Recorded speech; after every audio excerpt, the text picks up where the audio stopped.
বাড়ি থেকে উদ্ধার হয়েছিল কারি কারি পোড়া টাকা। সেই বিতর্কিত বিচারপতিকে আপাতত সব দায়িত্ব থেকে অব্যাহতি দিল দিল্লি হাইকোর্ট। বিতর্কিত এই বিচারপতির বিরুদ্ধে এফআইআর দায়েরের দাবিও জোরালো হচ্ছে।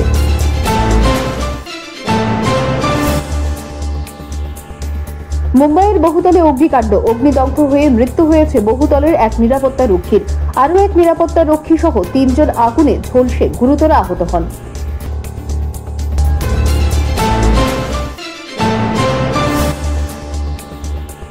মার্চেন্ট নেভি অফিসার সৌরভ রাজপুতের খুনের ঘটনায় শোরগোল গোটা দেশে। বর্তমানে 14 দিনের বিচার বিভাগীয় হেফাজতে রয়েছেন মুস্কান ও সাহিল।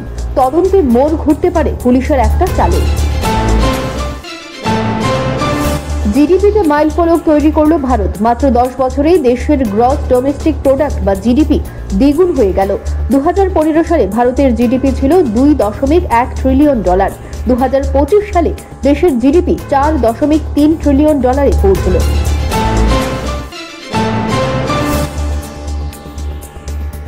আট টাউন বর্দোয়ালি মণ্ডলের উদ্যোগে সোমবার বাজেটের জন্য মুখ্যমন্ত্রী সহ অন্যান্য মন্ত্রী এবং বিধায়কদের ধন্যবাদ জানিয়ে এক র্যালির আয়োজন করা হয়। র্যালিতে দলের কর্মী সমর্থকদের উপস্থিতি ছিল লক্ষণীয়।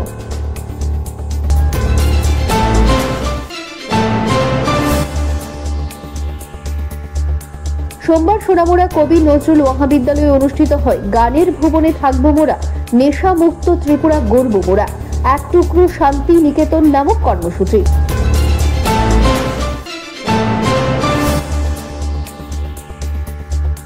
পবিত্র বিধানসভায় কথা দিয়ে কথা রাখেননি মন্ত্রী। সোমবার বিধানসভায় এমনই অভিযোগ তুললেন বাম বিধায়ক নয়ন সরকার।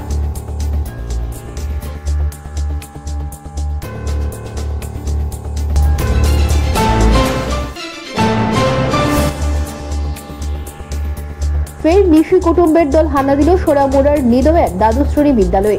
শিক্ষকদের অনুমান শনিবার গভীর রাতেই সমস্ত কাণ্ড করেছে নিশি কুটুম্বের দল।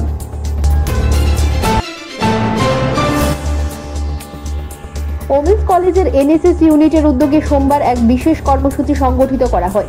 কলেজের 7 দিন ব্যাপী এনএসএস ক্যাম্পের অঙ্গ হিসেবে এই কর্মসূচি হাতে নেওয়া হয়।